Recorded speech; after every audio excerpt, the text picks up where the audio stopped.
Have you ever had an idea so beautiful, so electric that it almost felt like destiny whispered it into your mind? And then, without a warning, it slipped away. Have you ever wondered that where do these ideas go? Why do they rot in the corner of our notebooks, our voice notes, our forgotten dreams? Why do we let them die? Today, we are digging up that graveyard. Welcome back to Talks with PD, and today the question is heavy but necessary. Why do our ideas decay over time, and why do we become strangers to our own creativity? It's not about laziness, it's not about procrastination. This is about psychology of identity, fear, and the slow burial of ourselves we never became. There's something called, I don't know if I'm pronouncing it correct, but Zeigarnik effect, and it explains that unfinished tasks haunt us more than the complete ones. But there is a twist, and it's that our brain also has an opposite instinct to erase ideas that have no immediate reward. Meaning, if your ideas doesn't turn into action fast, your brain quietly labels it as irrelevant and pushes it into the mental storage, not deleted, just buried, like fruits left in your refrigerator. Most ideas don't die because they are bad, they die because pursuing them would require us to change, and change feels dangerous. We can call it an identity threat, the fear that becoming who we want to become might ruin who we already are. So we freeze, we postpone, we say one day, and the idea watches us hesitate until it gives up.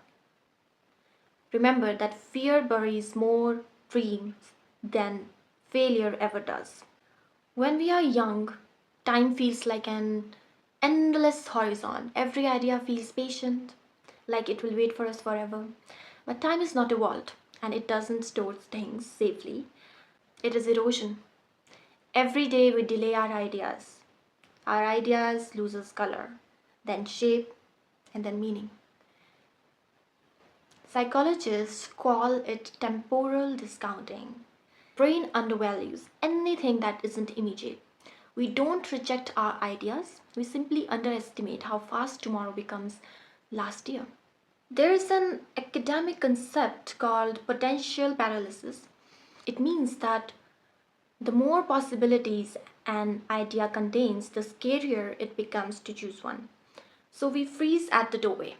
We feel the weight of what the idea could become, and that weight becomes a wall. And in that stillness, the idea suffocates.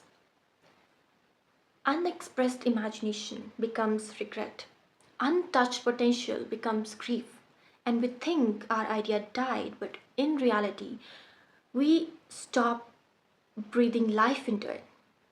Ideas need nurturing, they need space, attention, time, nourishment, but memory is not a garden. It's like a storm. Without effort, everything gets scattered. Neuroscience show that unused neutral pathways weaken. Now, the idea doesn't disappear, its connection to you fades. That's why rediscovering an old idea feels like meeting a stranger who looks a little like you. If you want your ideas to stop rotting, you don't need discipline, you need a ritual. Tiny rituals like writing one sentence the day the idea arrives. Give it a name. Naming makes it real. Create a file where every idea gets one paragraph. Revisit it weekly even if you don't work on it. Ideas don't need perfection, they need life. Somewhere in you, your abandoned ideas are still alive, calling your name softly and hoping that you will come back for them.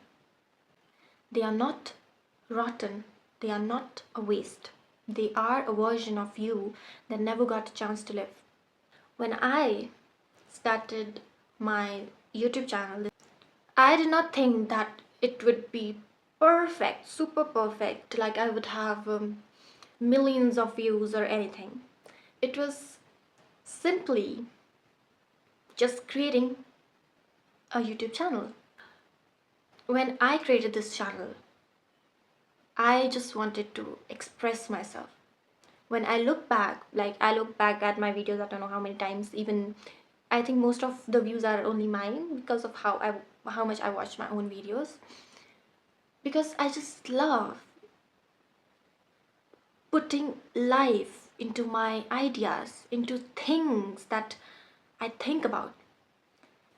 And I think that you should also give it a chance, because they don't have to be perfect, you know.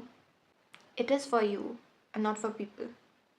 Thank you guys. Thank you for watching this video, and I hope that you loved it. And I will see you in the next one.